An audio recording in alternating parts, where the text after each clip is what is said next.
Kalong ka kubor ka bakhamnyar ban yos ngo. Bayway Longkmie ay baratep kerteng kumikong dari hun nonglang. Ibedey na mau kerwat mau shendri. Ilakha hadu laingut ki Khyllung Shisien Kha.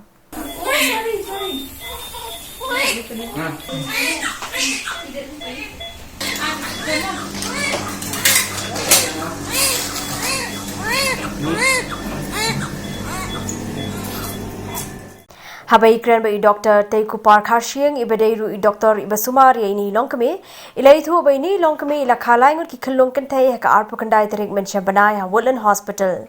Dr. RiKhasi ilai thu ru bakini ki Khyllung lembar ka kame ki khlain ba bala pelaj ru yaki na hospital banlit phai no shayeng. Doktor niyo ya ko kubor ba yang bay ni wi patient na ko Woodland Hospital long idi ba arman ba na sotu yang bay ka khon hadu laingut kade doktor kata Jadi Pak. Pila punya tu, kamunya doktor? Actually, ini patient ni, even like check up, say like with me kan, and say like if I'm not mistaken, it was around 1 or 2 months back, ma. They did one check up. There's a case referred from one PHC. I'm not sure of PHC you. They lawan pada they like scanning. Is who by the triplets. The triplets is very rare. And secondly, triplets, as we all know, kadang pun Khyllung pokwa. That means the risk, it's more complication. It's more tengok iba. Marpakani di khon actually di khon it's the 8th pregnancy. It's high risk pregnancy. Tengok check up sawan namanya. She came to check up. Kadang even one kind. He'll adapt at around 37 weeks.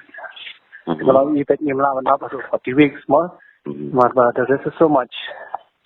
We had exactly 37 weeks. Decided to do operation then. I operated and during operation there was mild bleeding. We expected that only then. Then after that it was controlled. Everything was fine. Then after that she delivered all the 3 babies. Ilai thu rubai khon ibaning kong idan 1 kilo 100 per gram. Iba ar idan 1 kilo ars per gram. Bar iba lai pat idan 1 kilo lais per gram. Baru lagi mati kintai. Baru lagi mati kintai. Te kini Khyllung ki klan mana? Ki kia. Te siang kia for hospital just 1 week. And after that they were discharged. Kuning kong idan 1.6 kgs per high, kun bar 1.2 and kun balai 1.3. RiKhasi channel kala yoru banyakran bar ikong dari hun nonglang ikmi jo kini kilaingur ki khon ki baidang shukha bar ilai thu ba menta ila poisha shnong bar ki khon ru lembat I ki akhlain bar iben pawru ka jingsno kmen ba inyo khon hadu laingur Shisien Kha Kong Oi ang iyo jintip na I Dr. RiKhasi yang ba pide ma pi ba itu ba yo khon laingur Shisien Kha mo Oi te Khyllung gum do kong menta ki khon Khyllung gum do Kia klan oi Piru ki klan yo nya Sotemat te kubor. Dia mentah piladon hei, piladon sesnong. Ni ladon sesnong mentah. Ladon sesnong. Ha. Dia nang tadi tu ya tu sekong gum pisau ofisno hadin ba pitip pilayo kon laingut. Ke ga jing so ka jong pi na pisimen. Por bangal ayo ne por hadin ba pilayo Khyllung kan? Ngas no men ba. Dokumen mo.